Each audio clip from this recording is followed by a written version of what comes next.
빈 찬압 하나가 한 천재의 목숨을 끝냈다. 사람을 죽인 건 칼도 독도 아니라 비어있는 침묵이었다. 오늘 이야기는 순욱이 조조가 보낸 상자를 열고도 아무 말 하지 못한 그 밤으로 향한다. 끝까지 보면 왜 그 빈칸이 사형선고였는지, 그리고 조조가 왜 피를 묻히지 않고도 사람을 지웠는지 알게 된다. 이런 권력의 공포 이야기가 계속 보고 싶다면 지금 구독을 눌러 함께해달라. 조조에게 순욱은 그림자였다. 그림자는 주인을 더 크게 보이게 만들지만 동시에 주인의 어두운 면까지 따라다닌다. 순욱은 조조를 난세의 유일한 영웅으로 선택했고 20해 동안 그의 뒤에서 길을 닦았다. 그런데 순욱이 꿈꿨던 세상은 한나라의 숨을 되살리는 일이었고 조조가 꿈꿨던 세상은 자신의 나라를 세우는 일이었다. 두 꿈이 겹친 동안은 우정처럼 보였지만 어긋나는 순간부터 그 관계는 정치가 되었다. 순욱이 태어나기 전후의 세상은 이미 병들어 있었다. 궁 안에서는 환관이 권력을 휘두르고 황제는 허수아비가 되었고 밖에서는 백성이 굶주려 흙을 파먹었다. 가뭄과 홍수가 번갈아 내리고 길에는 도적이 늘어났다. 이 시대의 공포는 한 번이 전쟁이 아니라 매일 조금씩 무너지는 질서였다. 질서가 무너지면 사람의 얼굴이 먼저 바뀌고 그 다음에 법과 도덕이 무너진다. 순욱의 고향 영천은 단순한 지방이 아니었다. 인재가 모이고 명문이 뿌리내린 곳이었고 말 한마디가 천하로 퍼지던 곳이었다. 순씨 가문은 그 중심에 있었다. 집안 어른들은 경정과 역사로 자신을 단련했고 젊은이들은 이름값에 걸맞은 책임을 배웠다. 순욱은 그 속에서 태어났고 어릴 때부터 남들과 다른 침착함을 보였다. 주변이 시끄러울수록 오히려 더 조용해지는 아이였다. 그날 인물을 가려내는 눈이 날카롭던 하후한이 순씨 가문을 찾았다. 그는 많은 젊은이를 보았지만 소년 순욱을 보는 순간 멈췄다. 눈빛이 맑고 깊었고 태도가 흔들리지 않았다. 하후한은 잠시 말이 없더니 이 아이는 나라를 다스릴 그릇이다 라고 단호하게 말했다. 칭찬은 축복처럼 들리지만 난세에서는 무거운 사슬이 된다. 그 말은 순욱에게 세상이 무너질 때 네가 기둥이 되어야 한다 고 명령한 것과 같았다. 순욱은 책을 읽으며 세상을 고치고 싶어 했다. 그는 학문을 출세의 도구로 보지 않았다. 무너져가는 나라를 다시 세울 설계도처럼 여겼다. 하지만 현실은 그를 먼저 더러운 물에 담갔다. 아버지는 순욱을 환관 세력과 혼인시키려 했다. 명문가가 격렬하던 상대와 혼인을 맺는 것은 자존심을 찢는 일이었지만 동시에 가문을 지키는 방패이기도 했다. 순욱은 말없이 따랐다. 이상을 지키려면 때로 현실의 진흙을 밟아야 한다는 걸 그 나이에 배웠다. 시간이 흘러 낙양이 불타고 동탁이 권력을 잡자 순욱은 더 이상 책상 앞에만 앉아 있을 수 없었다. 그는 살아남아야 했고 동시에 자신의 재능을 바칠 주인을 찾아야 했다. 먼저 원소의 진영으로 향한 것은 자연스러웠다. 명망과 군세와 인재가 모두 그곳에 있었다. 그러나 순욱은 연회장의 화려함 속에서 불안한 기척을 맡았다. 겉은 넓어 보이나 속은 좁고 결단해야 할 때 주저하는 기색, 그리고 무엇보다 한나라를 살리겠다는 마음이 비어 있었다. 원소를 떠나기로 결심하는 밤, 순욱은 혼자 술잔을 들었다. 주인은 웃음으로 가득했지만 그의 귀에는 다른 소리가 들렸다. 권력이 커질수록 사람의 말이 바뀌는 소리, 충정이 계산으로 바뀌는 소리였다. 그때 들려온 이름이 조조였다. 환관의 양자 출신이라는 비웃음 속에서도 동탁을 치려 달려들고 실패해도 다시 일어서는 사람, 형식보다 실리를 택하고 두려움보다 결단을 택하는 사람. 순욱은 그 불안정한 불꽃에서 난세를 끝낼 힘을 받다. 하지만 조조를 향한 길에서도 순욱은 한 번 더 멈칫했다. 조조가 서주를 치고 백성이 무너졌다는 소문이 퍼졌기 때문이다. 복수의 칼끝이 백성을 향할 때 영웅은 괴물이 된다. 순욱은 편지를 쓰다 지웠고 또 쓰다 지웠다. 그는 조조가 천하를 평정할 힘을 가졌다는 걸 믿었지만 동시에 그 힘이 제어되지 않을까 두려웠다. 그날 순욱의 마음속에 아주 작은 금이 생겼고 그 금은 훗날 가장 깊은 균열로 벌어진다. 내 순욱이 조조의 진영에 도착했을 때 조조는 기쁜 나머지 제대로 갖추지도 못한 채 뛰어나왔다. 순욱을 보자 조조는 자신에게 필요한 사람이 왔다고 직감했다. 순욱은 조조의 눈에서 열정을 보았고 조조는 순욱의 말에서 명분을 보았다. 두 사람은 서로의 부족함을 채울 수 있는 조합이었다. 그날 밤 작은 등불 아래에서 조조는 세상을 바꾸겠다고 말했고 순욱은 그 세상을 살리려면 명분을 놓치면 안 된다고 답했다. 같은 방향을 보는 듯했지만 이미 서로 다른 끝을 향해 걷기 시작한 순간이었다. 순욱은 조조에게 첫째도 둘째도 근본이라고 말했다. 땅을 넓히기 전에 민심을 얻어야 하고 칼을 휘두르기 전에 질서를 세워야 한다. 그는 연주를 단단히 붙잡아 백성이 숨 돌릴 시간을 만들고 인재가 모일 둥지를 만들자고 조언했다. 조조는 그 말이 마음에 들었다. 승리의 속도보다 오래갈 구조가 필요하다는 걸 그 역시 알고 있었기 때문이다. 이렇게 해서 조조의 진영은 무리한 확장 대신 기반을 다지는 방향으로 바뀌기 시작했다. 순욱은 자신이 앞에 나서 빛나려 하지 않았다. 그는 사람을 찾아내고 자리를 만들어주는데 천재였다. 말 한마디로 유능한 인물이 움직이고 한 장의 편지로 마음이 돌아섰다. 훗날 위나라의 표대가 되는 인물들이 하나둘 조조에게 모여든 것도 순욱의 손길이 닿았기 때문이었다. 사람들은 그를 인재의 창고라고 불렀다. 순욱에게 정치는 전쟁보다 먼저 사람의 마음을 배치하는 일이었고 그는 그 배치를 가장 잘하는 사람이었다. 조조가 전장에 나갈 때 순욱은 허도와 연주의 뒤를 바쳤다. 군량을 채우고 법과 문서를 정비하고 무너진 마을에 다시 세금 체계를 세웠다. 겉으로는 조용한 행정이지만 난세에서 행정은 피보다 무서운 힘이다. 굶주린 군대는 칼을 들고 자기 편부터 찌른다. 순욱은 그걸 알고 있었다. 그래서 그는 전쟁터의 승리보다 창고의 숫자를 먼저 보았다. 조조가 칼을 휘두를 수 있게 만든 건 그 칼의 뒤에 있는 밥과 종이었다. 그런데 조조가 서주 원정으로 자리를 비운 사이 믿었던 동맹이 무너졌다. 장막과 진궁이 돌아서 여포를 끌어들였고 연주는 순식간에 흔들렸다. 성들이 넘어가고 길목이 잘렸다. 남은 것은 몇 개의 성뿐이었다. 사람들은 도망칠 궁리부터 했고 어떤 이들은 이미 여포에게 줄을 대기 시작했다. 공포가 성 안으로 퍼지면 칼보다 먼저 배신이 자란다. 그때 성을 지키고 있던 사람이 순욱이었다. 순욱은 병력이 부족하다는 사실을 숨기지 않았다. 대신 그 부족함을 적의 의심으로 바꿨다. 그는 성문을 굳게 닫는 대신 오히려 활짝 열어두게 했다. 성문이 열려 있으면 공격자는 한 번 더 생각한다. 안에 매복이 있나, 함정이 있나. 순욱은 여포의 본성을 읽었다. 여포는 용맹하지만 의심이 많은 사람이다. 그래서 순욱은 칼로 싸우지 않고 마음으로 시간을 샀다. 그 시간 덕분에 조조는 돌아올 수 있었다.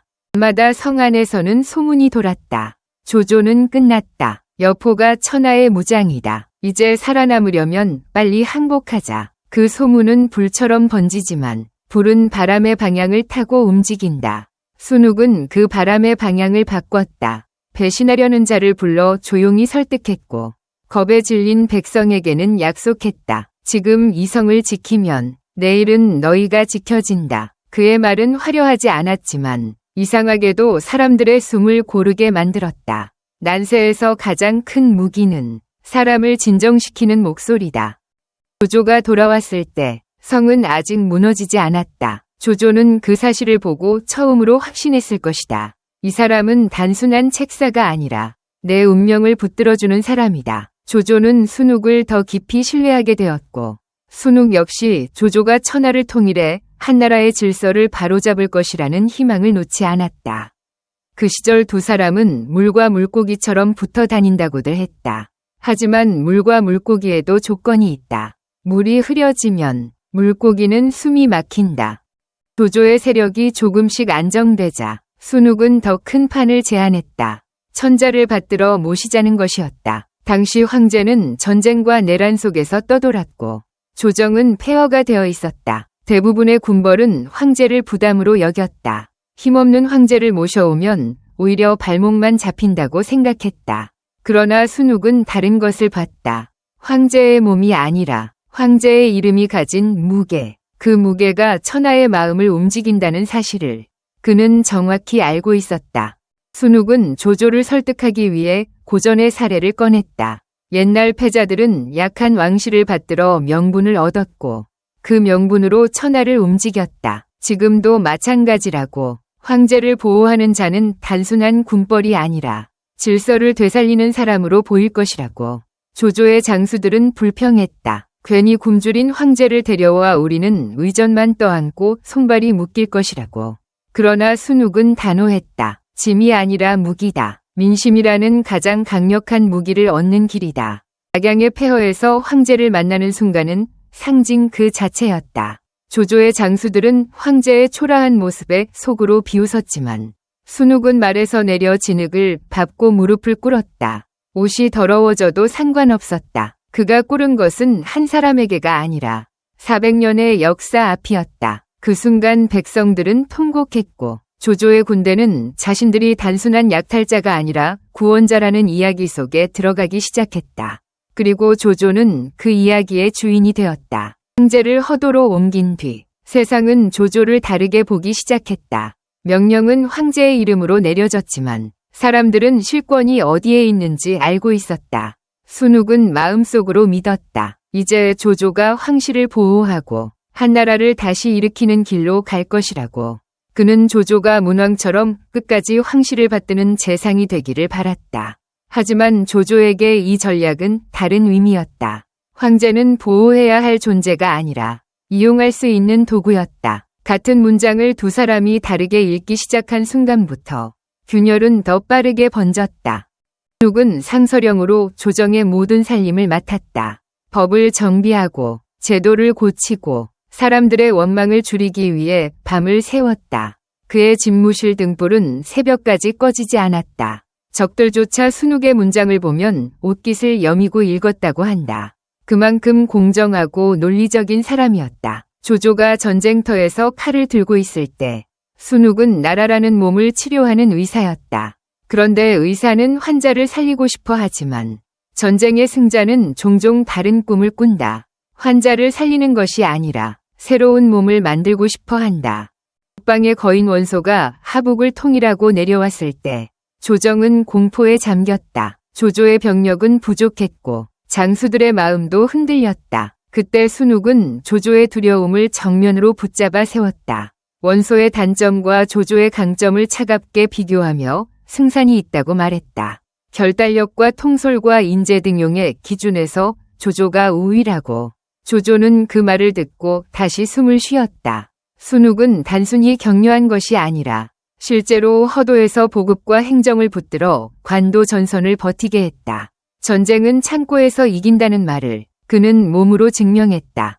관도에서 조조가 흔들릴 때마다 순욱은 편지를 보냈다. 지금 물러나면 천하를 원소에게 넘기는 것이다. 적도 지쳐 있으니 기세 싸움에서 무너지지 말라. 그 편지는 전장의 흙냄새 속에서 조조의 가슴을 붙잡는 손이 되었다. 조조는 편지를 읽고 또 읽으며 다시 말에 올랐다고 전해진다. 그 순간 둘은 다시 한 몸처럼 보였다. 하지만 바로 그 완벽함이 문제였다. 완벽한 동맹은 언젠가 누가 주인인지 묻는 날이 온다. 권력은 늘 그 질문을 피하지 않는다. 관도에서 승리한 뒤 조조의 의상은 하늘로 치솟았다. 사람들은 그를 한나라를 다시 일으킬 영웅이라고 찬양했고 연회는 밤마다 이어졌다. 조조는 딸을 순욱의 지방과 혼인시켜 사돈을 맺고 더욱 가까운 관계를 만들었다. 겉으로는 견고해 보였다. 그러나 승리가 쌓일수록 조조의 눈빛은 조금씩 바뀌었다. 예전에는 불의와 싸우려는 열정이었는데 이제는 천하를 소유하려는 욕망이 섞여 있었다. 순욱은 그 변화를 알아챘지만 애써 모른 척했다. 알아챘다는 순간부터 싸워야 하기 때문이다. 시간이 지나 조조는 업성에 거대한 누각을 세우고 연회를 열었다. 허도에 황제가 있는데도 굳이 다른 중심을 만드는 행위는 조용한 선언이었다. 이제 나는 황실의 그늘 아래 살지 않겠다는 선언. 허도에 남은 황제는 점점 그림자처럼 희미해졌고 신하들의 상소에는 조조를 황제처럼 찬양하는 문장이 늘었다. 순욱은 그 문장을 읽으며 속이 타들어갔다. 자신이 조조에게 입혀준 정통성의 옷이 이제 조조의 왕관으로 바뀌고 있다는 걸 깨달았기 때문이다. 그가 지키려던 것은 나라였는데 조조는 나라를 입고 자신이 되려 했다. 더 아픈 것은 동료들의 변화였다. 한때 한나라를 외치던 인물들이 하나둘 조조의 권력 앞에 고개를 숙였다. 순욱에게 찾아와 시대가 변했다 고 말하는 사람들이 늘었다. 한나라는 이미 끝났고 이제 새로운 시대를 열어야 한다 고. 순욱은 그 말이 논리적으로는 맞을지도 모른다는 것을 알았다. 하지만 논리만으로는 지켜지는 것이 없다. 그는 끝까지 명분을 붙잡았다. 명분을 놓는 순간 사람은 자신도 놓게 된다는 것을 그는 알고 있었다. 그래서 그는 점점 더 고립되었다. 고립은 칼보다 천천히 사람을 죽인다. 적벽에서 조조가 크게 패한 뒤 조조의 마음은 더 급해졌다. 전쟁으로 천하를 단숨에 삼키지 못한다면 정치적 권위로 누구도 넘보지 못할 자리를 만들어야 한다고 믿었다. 그때부터 조조는 반대자를 더 거칠게 다루기 시작했다. 도덕과 명분을 말하는 선비들이 죽어나갔고 말이 조심스러워졌다. 순욱은 침묵했다. 침묵은 동조가 아니라 버티기였다. 지금 맞서면 모두가 무너질 수 있다는 걸 알았기 때문이다. 그는 무너진 민심을 수습하고 곡식을 모으고 제도를 다듬으며 국가가 완전히 부서지지 않게 꿰매었다. 그러나 조조에게 순욱의 침묵은 점점 불편해졌다. 권력자는 적극적인 찬양을 원한다. 찬양이 멈추는 순간 그 침묵을 반대라고 느낀다. 조조는 재능만 있으면 덕은 따지지 않겠다는 정책을 내세웠다. 겉으로는 능력주의였지만 속으로는 전통적인 사대부의 도덕 기준을 해체하는 선언이었다. 순욱이 세워온 질서와 정면으로 부딪히는 길이었다. 순욱은 여기서부터 더 이상 모른 척할 수 없었다. 조조가 나라를 바꾸는 것이 아니라 사람의 기준을 바꾸고 있었기 때문이다. 마침내 조조의 측근들이 위공의 자리를 받고 특별한 예를 받아야 한다고 밀어붙였다. 이것은 단순한 포상이 아니라 왕좌로 가는 계단이었다. 그들은 조용히 순욱을 찾아왔다. 순욱이 동의하면 조정의 여론이 움직인다는 것을 알고 있었기 때문이다. 방 안의 공기가 무겁게 가라앉았다. 달콤한 말 뒤에 숨은 칼날을 순욱은 보았다. 여기서 순욱이 고개를 끄덕이면 조조는 황제의 신하가 아니라 새로운 군주가 된다. 순욱이 평생 지키려던 한나라의 숨은 그 순간 끊어진다. 순욱은 붓을 내려놓고 한동안 말이 없었다. 침묵은 흔들림이 아니라 결심을 다지는 시간이었다. 그는 조조가 처음 칼을 들었던 이유를 기억하고 있었다. 황실을 바로 세우고 백성을 구하겠다는 말. 그 말이 거짓이라면 지난 20회는 무엇이 되는가? 순욱은 조용하지만 단호하게 말했다. 그 길은 안 된다. 군자는 덕으로 사람을 사랑하고 사리사욕을 앞세우지 않는 법이라고. 조조가 쌓아온 명예를 헛된 이름과 바꾸지 말라고. 그 한마디는 정치적 반대이면서 동시에 인간에 대한 마지막 충고였다. 그 말은 곧바로 조조에게 전해졌다. 기록은 조조가 마음이 편치 않았다고만 남겼지만 그 짧은 문장 속에는 큰 변화가 숨어 있다. 조조는 그날부터 순욱을 동지로 보지 않게 된다. 걸림돌로 보기 시작한다. 권력자가 가장 싫어하는 것은 칼을 든 적이 아니라 자신의 정당성을 흔드는 옛 친구다. 조조에게 순욱은 나를 만든 사람이자 나를 막을 수 있는 사람이었다. 그래서 위험했다. 그러나 조조는 순욱을 대놓고 치울 수 없다. 순욱은 사대부의 신뢰를 받는 상징이었고 그 상징을 칼로 자르면 민심이 튄다. 조조는 다른 방식이 필요했다. 조조의 선택은 늘 계산이었다. 피를 묻히지 않고도 상대를 무너뜨리는 방식. 겉으로는 존중하는 듯 보이되 실제로는 숨통을 죄는 방식. 그는 순욱을 전장으로 불러낸다. 허도를 떠나 동행하라는 명령은 위로가 아니라 분리였다. 황제 곁에서 떼어내고 조조의 시야 안에 두는 것. 순욱에게 마지막 기회를 주는 것처럼 포장하지만 실은 길을 막는 사람을 고립시키는 단계였다. 권력은 칼보다 먼저 동선을 바꾼다. 사람을 죽이기 전에 사람을 움직인다. 병든 순욱은 거절할 명분이 약했다. 명령은 명령이었다. 그는 수레에 올랐고 겨울바람이 휘장을 때렸다. 덜컹거리는 바퀴 소리마다 지난날의 기억이 깨지는 듯했다. 순욱은 20해 전 조조가 신발도 제대로 신지 못하고 뛰어나오던 장면을 떠올렸다. 그때 조조의 눈은 미래를 보고 있었다. 그런데 지금 조조의 눈은 자리만 보고 있었다. 순욱은 그 변화를 인정하고 싶지 않았다. 인정하는 순간 자신이 바친 시간이 공허해지기 때문이다. 그래서 그는 더 조용해졌다. 혼길에서 순욱은 작은 징후들을 본다. 보고서의 문장이 더 날카로워지고 명령서의 어조가 더 단정해진다. 예전에는 논의하던 문제가 이제는 통보가 되었다. 조조 주변의 사람들도 달라졌다. 예전에는 명분을 말하던 이들이 이제는 실리를 말했고 황제를 입에 올리던 이들이 조조를 먼저 찬양했다. 순욱이 말하면 잠시 정적이 흐른 뒤 누군가 웃으며 화제를 돌렸다. 그 웃음은 예의처럼 보이지만 사실은 경계였다. 난세에서 웃음은 칼집이다. 칼을 숨긴 채 상대를 재단하는 방식이다. 그 밤 군막 안에서 조조와 순욱이 마지막으로 마주 앉는다. 말이 길지 않았다. 순욱은 마지막 힘을 끌어모아 묻는다. 우리가 처음 만났던 그 약속을 기억하는가? 한나라를 살리고 백성을 구하자고 맹세하지 않았는가? 그런데 지금 자네가 가려는 길은 무엇인가? 승상의 길인가? 왕의 길인가? 조조는 순욱의 손을 뿌리치지도 잡지도 않는다. 그 애매한 태도가 더 차갑다. 그는 등불만 바라보며 말한다. 세상이 변했다. 한나라는 이미 죽은 나무다. 나는 새로운 숲을 만들려 한다.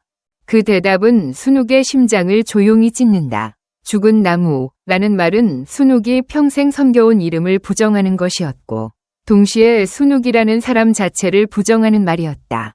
순욱은 그 순간 깨닫는다. 자신이 사랑했던 영웅 조조는 이미 변한 것이 아니라 다른 사람이 되어 있었다는 것을, 아니, 어쩌면 처음부터 그 길을 향하고 있었고 순욱이 믿고 싶은 부분만 골라보았던 것인지도 모른다. 이 깨달음은 분노보다 더 무섭다. 분노는 싸움을 낳지만 허무는 손을 놓게 만든다. 내가 어느 지점에 이르렀을 때 순욱은 더 이상 나아가지 못한다. 병을 핑계로 남는다. 하지만 그것은 단순한 병이 아니다. 마음의 길이 끝났다는 신호였다. 조조와 함께 갈 수 있는 길이 여기서 끝이라는 것을 순욱은 알고 있었다. 그는 남겨진 군영에서 홀로 누워 기침을 한다. 바깥에서는 군사들이 움직이고 말발굽이 지나가지만 그의 방 안에는 시간이 멈춘 듯하다. 이때 순욱의 고독은 전쟁터의 고독과 다르다. 전쟁터는 적이 보이지만 여기서는 적이 보이지 않는다. 적은 구조다. 구조는 사람을 보낸다. 명목은 위로였고 겉으로는 배려였다. 그러나 사자의 손에는 약도 편지도 없다. 대신 정갈하게 포장된 찬압 하나가 놓인다. 그 순간 순욱은 다 알았다고 느낀다. 이것이야말로 조조가 선택한 방식이라는 것을. 칼로 죽이지 않는다. 문장으로 죽인다. 상징으로 죽인다. 빈칸으로 죽인다. 순욱은 시종들을 물리고 혼자 남는다. 혼자가 되는 순간은 무섭지만 동시에 진실해진다. 사람은 혼자일 때 가장 정확한 결정을 한다. 순욱은 찬압을 앞에 두고 한참 바라본다. 등불은 치직거리며 흔들리고 바람이 문틈을 스친다. 뚜껑을 여는 동작이 이상하게도 무겁다. 마치 큰 성문을 여는 것처럼 그는 아주 천천히 뚜껑을 연다. 그리고 아무것도 없다. 그 빈 바닥이 눈을 찌른다. 순욱은 그 안에서 20해를 본다. 자신이 채워준 전략과 승리와 명분이 한순간에 비어버리는 느낌. 그는 웃는다. 웃음은 기쁨이 아니라 허탈함이다. 맹덕, 자네는 결국 내게 아무것도 남기지 않았구나. 그 빈칸은 말이 아니라 최후 통첩이었다. 순욱은 빈 찬압의 바닥을 오래 바라본다. 그 어둠은 단지 나무칠의 어둠이 아니라 권력의 어둠처럼 느껴졌다. 그는 그 안에서 자신이 추천했던 인재들의 얼굴을 떠올린다. 함께 술잔을 부딪히며 한나라를 말하던 날들. 관도에서 버티며 서로를 믿던 편지들. 황제를 모셔오던 그 진흙탕의 무릎. 모든 순간이 찬압 안으로 빨려 들어가 사라지는 듯했다. 순욱은 그제야 이해한다. 조조에게 자신은 동지가 아니라 도구였고 도구는 다 쓰면 정리되는 것이라고. 그는 자리에서 일어나 관복을 정돈한다. 소매 끝에 묻은 먼지 하나까지 털어내는 동작이 이상할 만큼 정갈하다. 난세에서 인간이 마지막까지 지킬 수 있는 것은 태도뿐일 때가 있다. 순욱은 바로 그 태도를 지키려 했다. 그는 빈 찬압을 다시 정성스럽게 닫고 위에 자신의 인장을 올려둔다. 그것은 조조의 신하로서가 아니라 한나라의 선비로서 남기는 마지막 선언이었다. 나는 너의 길에서 사라지지만 너의 사람이 되지는 않겠다. 이 한 줄을 말 대신 인장으로 찍는 것이다. 방 안은 고요했고 바깥에서는 늦가을 바람이 낙엽을 굴린다. 멀리서 이름 모를 새가 울고 병사들의 발소리가 지나가다 멀어진다. 순욱은 약병을 손에 쥔다. 이 순간을 전설처럼 장식할 필요는 없다. 공포는 독이 아니라 독을 마시게 만드는 과정에 있다. 사람을 죽이는 것은 한 번이 선택처럼 보이지만 실은 수백 번이 고립과 침묵과 압박의 합이다. 순욱은 이미 오래전부터 죽어가고 있었다. 찬압은 그 마지막 확인서였을 뿐이다. 약이 목을 타고 내려가자 그의 시야가 천천히 흐려진다. 고통보다 먼저 평온이 오는 것은 이상하다. 마치 싸움이 끝났다는 신호처럼 순욱은 마음속으로 젊은 날의 자신을 본다. 영천의 마당에서 책장을 넘기던 소년. 하후한의 한마디를 듣고도 표정을 바꾸지 않던 아이. 환관과의 혼인을 묵묵히 받아들이던 청년. 원소의 연회장에서 홀로 잔을 기울이던 중년. 그리고 조조를 만나던 밤. 그 모든 장면이 짧은 숨결처럼 스쳐 지나간다. 순욱은 마지막 순간 조조의 얼굴을 떠올린다. 처음에는 뜨거운 눈, 그리고 점점 차가운 눈. 그 변화는 조조만의 변화가 아니라 권력이라는 병위 진행이었다. 권력은 사람을 크게 만들지만 동시에 사람을 얇게 만든다. 순욱은 조조가 결국 천하를 얻을 것임을 안다. 하지만 그 대가로 무엇을 잃을지도 안다. 그는 속삭인다. 맹덕, 자네는 이겼다. 그러나 나는 내 이름과 양심을 지켰다. 그게 내가 가진 마지막 승리다. 그리고 그의 고개가 천천히 떨군다. 다음날 아침 순욱의 부고가 전해졌을 때 조조는 잠시 말이 없었다고 한다. 손에 들고 있던 물건이 떨어졌고 주변의 참모들이 그의 얼굴빛이 바뀌는 것을 보았다고도 한다. 기록이 길지 않은 것은 의도일 수 있다. 권력자는 자신의 약점을 기록으로 남기지 않는다. 하지만 조조가 모른 척할 수는 없었다. 지금의 자신이 여기까지 온 길에 순욱이 있었다는 것을 누구보다 잘 알았기 때문이다. 그래서 조조는 장례를 극진히 치른다. 존중을 연출하는 것은 정치의 기본이다. 조조가 내린 시호는 공경의 뜻을 담았다고 전해진다. 살아서는 불편했고 죽어서는 예를 갖추는 모습. 사람들은 그 장면을 보며 수군거린다. 살아있는 순욱이 필요했던 것은 명분이었고 죽은 순욱이 필요한 것도 명분이었다. 조조의 통치는 이렇게 상징을 다루는 기술로 굳어진다. 그리고 백성들이 통곡한 것은 한 사람의 죽음 때문만이 아니다. 그들은 알아버렸다. 순욱과 함께 한나라의 마지막 브레이크가 사라졌다는 것을. 이제부터는 힘이 곧 정의가 되는 시간이 온다는 것을. 이제는 소식을 듣고 밥을 끊고 울었다고 전해진다. 이제 나는 진정한 고아가 되었다. 는 말이 남아있다. 과장이 섞였더라도 감정은 사실에 가깝다. 황제 곁에서 조조의 칼끝을 막아줄 사람이 점점 사라지고 있었다. 순욱은 황제에게 마지막 방패였다. 방패가 사라지면 칼은 더 자유로워진다. 그리고 자유로워진 칼은 새로운 적을 찾는다. 권력은 멈추지 않는다. 멈추면 무너진다. 그래서 권력은 계속 앞으로 가며 방해물을 치운다.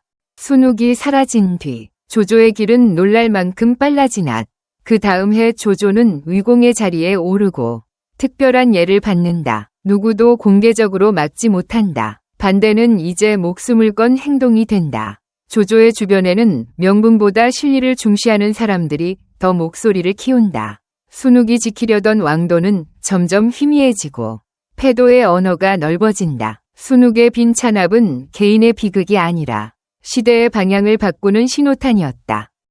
여기서부터 이야기는 한 번 더 어두워진다. 순욱의 죽음은 기록마다 다르게 남았기 때문이다. 어떤 기록은 근심 속에 병들어 죽었다고 하고 다른 기록은 빈 찬압을 받고 스스로 독을 마셨다고 말한다. 무엇이 진실이든 본질은 하나다. 조조가 직접 칼을 들지 않았더라도 순욱이 선택할 수 있는 길을 지워버린 것은 분명하다. 이것이 난세 권력의 가장 무서운 방식이다. 죽이라고 말하지 않는다. 대신 살아있을 자리를 비워버린다. 다음 장면에서 우리는 그 비워버린 자리 위로 어떤 사람들이 올라왔는지, 그리고 조조의 시대가 어떻게 더 차갑게 굳어졌는지 따라가게 된다. 순욱이 떠난 뒤 군영의 공기는 이상하게 가벼워졌다. 모두가 말을 아꼈고 모두가 서로의 눈을 살폈다. 사람들은 죽음보다 더 무서운 것을 알고 있었다. 누가 슬퍼하는지, 누가 안도하는지 그 표정 하나가 곧 다음 운명을 정할 수 있다는 것. 그래서 통곡도 축하도 아닌 애매한 침묵만 남았다. 그 침묵 속에서 빈 찬압의 의미는 더 크게 부풀었다.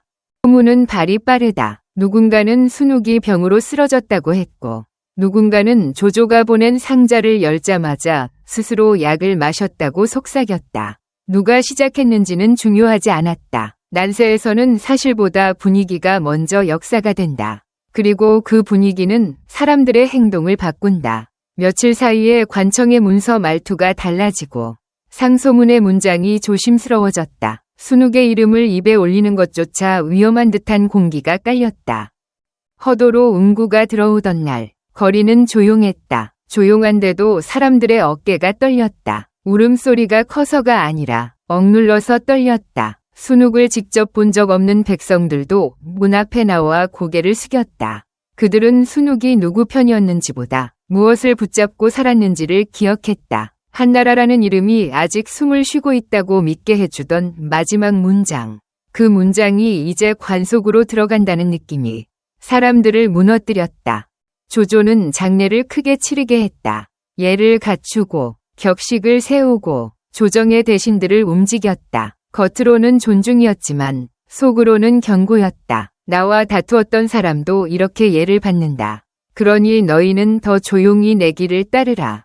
그날 이후 조정의 분위기는 급격히 굳어졌다. 충원은 늦어졌고 반대는 사라졌고 대신 칭송의 문장만 빨라졌다. 누군가 용감해지려 하면 옆 사람이 먼저 소매를 잡았다. 지금은 때가 아니다. 현재는 며칠 동안 음식을 들지 않았다고 전해진다. 궁 안의 등불이 일찍 꺼지고 문이 닫히는 시간이 빨라졌다. 황제는 황제였지만 누구도 그를 지킬 수 없었다. 순욱이 사라진 자리에 남은 것은 빈틈이었다. 빈틈은 곧 두려움이 들어오는 문이다. 헌제는 자신이 무엇을 잃었는지 알았다. 조조에게 맞설 칼이 아니라 조조의 칼끝을 돌아가게 만들 논리와 체면을 잃었다. 그리고 예상대로 다음 해 조조는 더 큰 자리를 손에 넣는다. 위공이 되고 특별한 예를 받으며 조정은 그를 군주처럼 대한다. 누구도 정면으로 반대하지 못한다. 반대의 목소리가 사라진 자리에서 결정은 더 빨라졌다. 조조의 말은 명령이 되었고 명령은 곧 법이 되었다. 사람들은 그 속도를 보고 깨닫는다. 순욱이 얼마나 오랫동안 이 속도를 눌러왔는지, 그리고 그 브레이크가 사라지면 권력이 얼마나 무섭게 앞으로 달리는지. 순욱과 가까웠던 사람들 중에서도 각자의 선택이 갈렸다. 어떤 이는 상복을 입고도 입을 다물었고 어떤 이는 상복을 입은 채로 조조를 찬양했다. 순유는 밤마다 잠을 설쳤다고 전해지지만 기록은 조용하다. 조용한 기록은 안전한 기록이다. 그는 순욱의 길을 알고 있었고 동시에 조조의 시대가 어떻게 흘러갈지도 알고 있었다. 그래서 그는 말 대신 업무로 버텼다. 남아있는 사람은 살아남기 위해 더 많은 것을 삼켜야 한다. 서도의 골목에서는 아이들이 빈 상자 놀이를 했다는 이야기가 뒤늦게 돌았다. 상자 안이 비어 있으면 너는 나가야 한다. 고 장난처럼 말하는 아이들. 누군가는 그것이 사실인지 아닌지 따질 겨를도 없었다. 사람들은 그 이야기가 무섭다고 느꼈다. 권력의 언어가 아이들의 입으로 내려오면 이미 세상이 바뀐 것이다. 공포는 칼로만 번지지 않는다. 말과 상징으로도 번진다. 그리고 한번 퍼진 상징은 오래 남는다. 조조의 주변에는 점점 다른 종류의 사람들이 중심이 된다. 덕을 말하는 사람보다 유리한 길을 계산하는 사람이 힘을 얻는다. 가후 같은 현실주의자들의 조언이 더 환영받고 젊은 사마의 같은 인물의 침묵이 더 값어치 있게 여겨진다. 이들은 큰 소리로 충성을 맹세하지 않는다. 대신 언제 어떻게 움직여야 하는지 아는 윤을 가진다. 순욱이 믿던 왕도의 문장은 점점 귀퉁이로 밀리고 패도의 문장이 가운데로 들어온다. 사람들은 시간이 지나면 순욱의 죽음을 한편이 미담처럼 포장하려 하지만 이 이야기의 핵심은 미담이 아니다. 핵심은 빈찬압이라는 비어있는 메시지가 한 나라의 공기를 바꿔버렸다는 사실이다. 누군가를 죽이라고 말하지 않고도 죽게 만드는 방식. 그 방식이 가능해지는 순간부터 정치의 공포는 전쟁보다 깊어진다. 다음 부분에서는 그 빈칸이 어떻게 조조의 시대를 굳혀버렸는지, 그리고 남겨진 사람들이 어떤 선택을 강요받았는지 더 가까이 들어가 본다. 순욱이 사라진 뒤 조정은 겉으로 더 정돈되어 보였다. 소란이 줄고 반대가 사라지고 결정이 빨라졌기 때문이다. 하지만 정돈된 것은 질서가 아니라 공기였다. 공기는 숨을 쉬기 위해 필요한데 그 공기가 조심스러워지면 사람들은 살아있어도 살지 못한다. 대신들은 말끝을 흐렸고 상소는 칭송으로만 채워졌다. 누군가 조심스럽게 명분을 꺼내면 다른 이가 웃으며 실리를 말했고 그 웃음 뒤에는 살아남기 위한 두려움이 있었다. 조조는 이 변화를 놓치지 않았다. 그는 순욱의 부제가 만든 빈틈을 이용해 더 빠르게 제도를 자기 쪽으로 끌어당겼다. 황제의 이름으로 내리던 명령들이 점점 조조 자신의 권위를 닮아갔다. 글자 하나의 차이가 사람들의 척추를 세운다. 조조의 문장은 더 단정했고 더 차가웠고 더 최종적이었다. 논의의 여지가 사라지는 문장. 그 문장을 받은 지방 관리들은 알았다. 이제 누구의 시대인지. 그 무렵 조조는 자신을 둘러싼 칭송을 관리하기 시작했다. 칭송은 자연스럽게 생기는 듯 보이지만 사실은 방향을 잡아줘야 한다. 어느 단어를 쓰게 하고 어느 표현을 금지할지 정하면 사람들은 그 틀 안에서만 생각한다. 조조는 공신들을 포상하면서 동시에 포상의 기준을 바꿨다. 예전에는 덕과 명분을 함께 보던 자리들이 이제는 성과와 복종으로만 평가되었다. 순욱이 만든 인재 등용의 기준이 조용히 해체되는 순간이었다. 순욱과 같은 종류의 선비들은 갈 곳이 좁아졌다. 사직을 말하면 고루한 사람 취급을 받았고 도덕을 말하면 현실을 모르는 사람 취급을 받았다. 그들은 스스로를 지키기 위해 침묵하거나 글을 줄였다. 침묵은 안전하지만 동시에 패배다. 순욱이 살아있었다면 이 침묵을 부끄러워했을 것이다. 그러나 순욱이 없다는 사실이 바로 이들이 침묵하게 만든 이유다. 방패가 사라졌는데 칼 앞에서 목소리가 나오기는 어렵다. 조조의 가장 큰 무기는 군대가 아니라 두려움의 예측 가능성이었다. 사람들은 조조가 언제 화를 낼지 몰라도 조조가 반대를 싫어한다는 사실만은 확실히 알았다. 확실함은 곧 통제다. 통제는 피를 덜 흘리게 만들지만 인간을 더 빨리 굳게 만든다. 순욱의 죽음 이후 조정은 정확히 그렇게 굳어갔다. 겉으로는 피가 없었지만 속으로는 숨이 막혔다. 순욱의 지방과 가까웠던 사람들은 조용히 서로를 점검했다. 누가 어느 편인지가 아니라 누가 어느 말을 하는지가 중요해졌다. 한 문장 속에 살아남을 위도가 숨는다. 조조를 찬양하는 말을 조금 더 길게 쓰는 사람은 안전해지고 그 말이 짧은 사람은 위험해진다. 순욱이 살아있을 때는 논쟁이 가능했지만 이제는 논쟁이 기록으로 남는 순간부터 위험이 된다. 그래서 사람들은 기록을 줄였다. 말이 줄면 진실도 줄어든다. 어떤 밤에는 허도의 골목에서 늙은 선비들이 술에 취해 중얼거렸다고 한다. 빈찬압이 비어있었던 게 아니라 우리 시대가 비어있었다. 고. 누군가는 그 말을 듣고 놀라 입을 막았다. 그런 문장이 퍼지면 조조의 시대가 흔들릴까 두려워서가 아니라 그 문장을 말한 사람이 죽을까 두려워서였다. 난세의 공포는 이렇게 바뀐다. 무엇이 옳은지보다 무엇을 말하면 죽는지가 먼저가 된다. 조조는 순욱을 미워했을까? 기록으로는 알 수 없다. 하지만 권력의 언어로 보면 조조는 순욱을 두려워했을 가능성이 크다. 순욱은 조조의 가장 큰 정당성을 만들어준 사람이었고 동시에 그 정당성을 무너뜨릴 수 있는 사람이었다. 권력자는 칭송하는 자보다 이해하는 자를 더 경계한다. 이해는 비판보다 날카롭다. 순욱은 조조의 꿈이 어디로 가는지 너무 빨리 알아챘고 너무 늦게까지 막아섰다. 그 오래된 저항이 조조에게는 가장 불편한 거울이었다. 그래서 빈찬압은 단순한 협박이 아니라 상징의 전쟁이었다. 조조는 칼로 싸우지 않고 의미로 싸웠다. 의미를 장악하면 사람들은 스스로 움직인다. 순욱은 그 의미를 되돌리려 했지만 고립된 사람의 언어는 커다란 흐름을 이기기 어렵다. 그리고 순욱은 마지막에 의미의 칼날을 자기 목으로 돌린다. 권력자가 가장 원하는 결말이다. 손은 깨끗하고 결과는 확실해진다. 그러나 순욱의 이야기가 여기서 끝나면 조조의 승리만 남는다. 그래서 우리는 마지막으로 한 가지를 더 봐야 한다. 순욱이 남긴 것은 죽음이 아니라 질문이었다. 한나라를 살리려 했던 충정은 어리석음이었나? 아니면 권력 앞에서 끝까지 남을 수 있는 유일한 인간성인가? 다음 부분에서는 기록의 충돌 속에서 무엇이 사실일 수 있는지, 그리고 왜 이런 전설이 후대에 더 강하게 남았는지, 빈찬압이 단지 상자가 아니라 정치의 언어가 되는 과정까지 이어서 풀어간다. 시간이 조금 흐르자 순욱의 죽음은 단순한 사건이 아니라 해석의 전쟁이 되었다. 누군가는 병으로 쓰러졌다고 기록했고, 누군가는 빈찬압이 마지막 신호였다고 말했다. 같은 죽음이 두 개의 문장으로 갈라지는 순간 사람들은 깨닫는다. 역사는 사실만으로 남지 않고 권력이 허락한 방식으로 남는다는 것을. 그리고 허락되지 않은 진실은 소문이라는 옷을 입고 더 멀리 퍼진다는 것을. 정사를 쓴 진수는 순욱이 근심 속에 병들어 죽었다고 남겼다. 반면 배송지가 주석에서 인용한 기록들에는 빈찬압을 받고 스스로 약을 마셨다는 이야기가 보인다.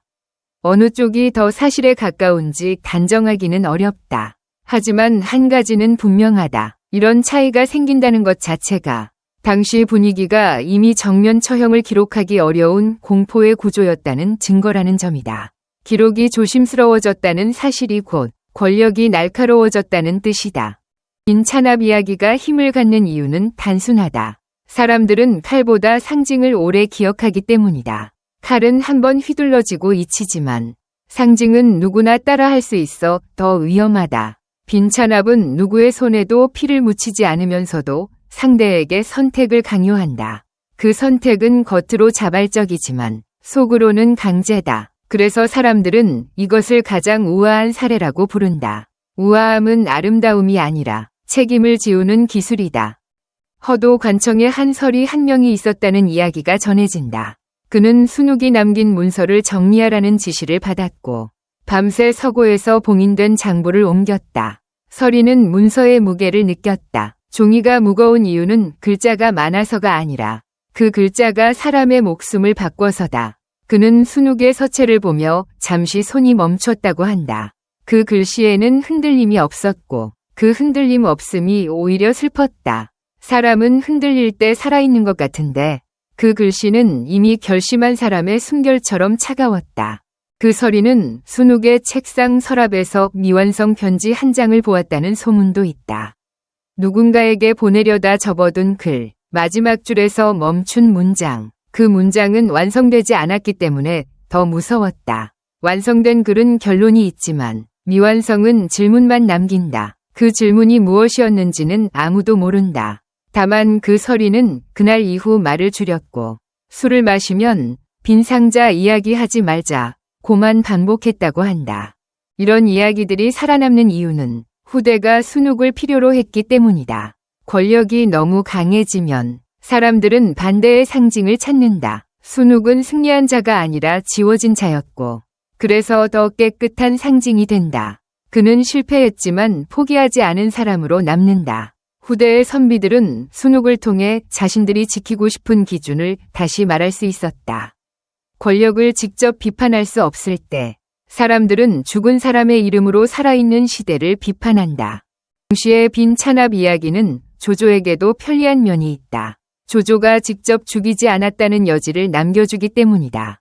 손은 깨끗하고 결과는 얻었다는 그림. 권력자는 종종 이렇게 기록의 빈칸을 이용한다. 어떤 이는 조조가 울었다고 말하고 어떤 이는 조조가 냉정했다고 말하지만 둘 다 완전한 증거가 되기는 어렵다. 다만 장례가 크게 치러졌다는 사실만은 남는다. 큰 장례는 슬픔일 수도 있지만 더 자주 정치다. 슬픔은 마음이고 정치는 장면이다. 순욱의 죽음 뒤에 살아남은 사람들의 선택도 중요하다. 어떤 이는 더 세게 조조를 찬양했고 어떤 이는 더 깊게 침묵했다. 찬양은 살아남는 방식이고 침묵은 양심을 남기는 방식이다. 그러나 침묵도 오래가면 죄가 될 수 있다. 왜냐하면 권력자는 침묵을 반대로 해석하기 때문이다. 그래서 많은 이들이 침묵과 찬양 사이에서 흔들렸다. 그 흔들림이 바로 순욱이 끝까지 막으려 했던 시대의 모습이다. 순욱의 비극은 개인의 성격에서만 오지 않는다. 구조가 사람을 밀어붙인 결과다. 한나라라는 이름이 남아있는 동안 조조는 그 이름을 이용해 정당성을 만들었고 순욱은 그 이름을 지키려 했다. 둘은 같은 문을 통해 들어왔지만 서로 다른 방으로 걸어갔다. 조조는 권력의 방으로, 순욱은 명분의 방으로 갔다. 그리고 두 방이 충돌할 때 살아남는 것은 언제나 권력의 방이다. 명분의 방은 문이 열려 있어 바람에 먼저 흔들린다. 그렇다면 순욱은 왜 끝까지 물러서지 않았을까? 그는 어쩌면 조조를 미워해서가 아니라 조조를 가장 사랑했기 때문일지도 모른다. 사랑은 상대를 칭찬만 하는 것이 아니라 선을 넘지 않게 붙잡는 일이다. 순욱은 조조가 넘지 말아야 할 선을 알고 있었고 그 선이 무너지는 순간 나라의 기준이 무너진다고 믿었다.